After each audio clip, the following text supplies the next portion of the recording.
well. How are you? Very good, very good. What's happening? Ah, so good to talk to you again, mate. I've got to say, and congratulations on Halloween Kills. I've had a chance to watch it. It is an amazing film. Congratulations. Oh, thank you. Thank you so much. I really appreciate that. I actually wanted to start off by asking this film, the first film that you did of the Halloween series this time around was so well received by fans. Did that actually feel like that it put more pressure on you guys with Halloween Kills? Let's see. I know. I really felt there was so much. I felt it. I felt like if the audience bought into what David and John and Jamie were doing, that was the most pressure. And if you like the first movie, you're definitely going to like. You're not. I'm not saying I don't. You're not. You're not. If you like the first movie, you're not going to hate the second movie. And enough people like the first movie that I wasn't that daunted by the second movie. I was very daunted by the first one. The second one, I was much less daunted because I felt like we got a great team in place. People liked the story that we chose to tell. The continuation of that story. So I felt more confident about the second movie. What scared you so much about the first one? Was it because you were going into a franchise that is so well loved amongst the horror community? Yeah, that's exactly right. It's so well loved. Everyone's very emotional about it. Everyone has a different idea of what it should be. So that made me concerned. You know, I didn't want to disappoint all the fans. So what was your first thoughts when you sat down to read the script for Halloween Kills? As a fan of the franchise yourself, what was your thoughts when you read the script for this one? I was really thrilled. I read it early on. It's changed a lot since I first, it's a long process. There have been 15 drafts of the script since I first read it. But, and I was very, very happy with even the first draft.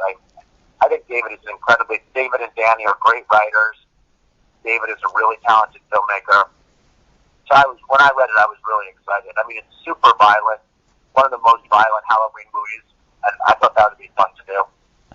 And it also brings back characters from the past as well, characters like Tommy, which I thought was so well done in the film. Was that something that, as a producer, you were really aware of when it came to casting and things like that you were bringing back loved characters from this franchise? Yeah, I encouraged that a lot. I thought people would appreciate that, and they seem to really be into that. And I it was David's idea, but I was very supportive of it. And what did you think of those casting decisions? Because I absolutely loved Anthony as Tommy. I think for me, he stole the show. What were your thoughts on his performance, especially? I think he exceeded everybody's expectations. I thought he did an amazing job. I mean, I'm glad you liked it too, but I thought it was incredible. It's better than we hoped. And this time around, we see almost a different role for Jamie as well, in that she's truly, truly a victim here, that she's laid up in hospital but still determined to fight.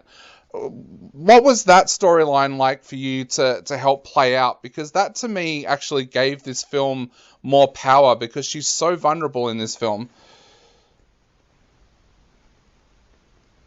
Yeah, I agree with you. I mean, I thought her character's part in this movie was very unique. She hasn't really. I don't know. She has. That was different, and I was supportive of that. I like that. Obviously, there's a certain amount of groundwork we're laying for movie number 3 for our conclusion. And we do that in the storytelling, particularly as it relates to her character. But I agree with you. I thought it was a different Laurie Strode, who we haven't seen a lot. We haven't seen this side of her before. You mentioned before that you think this is one of the most violent Halloween films as well, and I agree. I think it is, and some of those most violent scenes are the most memorable scenes. Was that something that Danny and David were going for with this film? Because it does come across so strongly. Oh yeah, I think they wanted to go for it in this movie. That was completely intentional on their part. So tell us what some of the scenes were that you've loved in this. I know that we can't go into spoiler territory, but what were some of the scenes that really stood out for you in this film? What stood out to me the most really is watching someone get killed, like being stabbed in their armpit. I've never seen that before. I love when David came up with that idea, and honestly, it's horrifying, but it's the most memorable scene in the movie. For you guys working on this film, was this the most difficult? Because I've found in the past that when there's trilogies, when it comes to a franchise, that often the second film is the weakest film. And I thought you guys didn't have that happen here. So how difficult is that to write a second film of a trilogy and have it stand on its own legs? It's definitely always the hardest. Movie number 2 is the hardest. 1 is the introduction, and is the 3 is the finale, but the middle is always the hardest. I think that was the most daunting.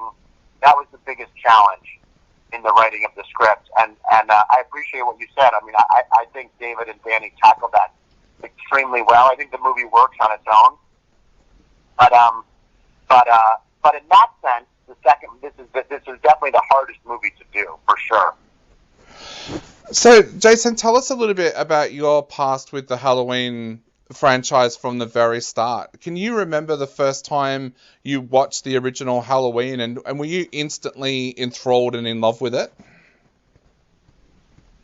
I was. I saw it in my house when I was little, and a long time ago. And I don't know if I would use the word in love. I was terrified by it and very struck by it for sure. And it was a great, it was really exciting. It was a great privilege and a great thing that, the rights holder, Malika Todd and Miramax, trusted us to, do this partnership to make these 3 movies.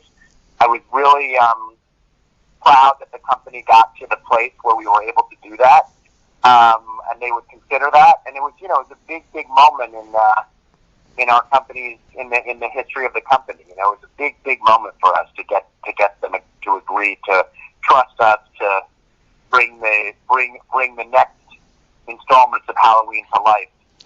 Was it a bucket list thing for you to do a Halloween movie? Was it something that you had wanted to do since you got into filmmaking, or was it something that kind of got discussed in-house for you guys and then came about that way? No, it was a bucket list thing, and I went after the rights for a long time before they said yes. I spent 10 years calling Miramax, which is the company that co-controlled the rights, and asking them if I could do this movie with them. It was a 10-year odyssey. Awesome. So where are you guys at now with the third one? Did you kind of film these back to back, or did COVID get in the way of that happening? Yeah, no, we shoot the third one in January. So it's written, we're in soft prep now, and we'll start shooting in January. Awesome. Well, Jason, I know we are almost out of time. We've got about a minute left. So to wrap up, we're very lucky here in Australia in a way that Halloween Kills comes out just a couple of days before Halloween, so we can see it on Halloween. What would you like to say to all the Aussie horror fans out there who are thinking about going to see Halloween on Halloween itself?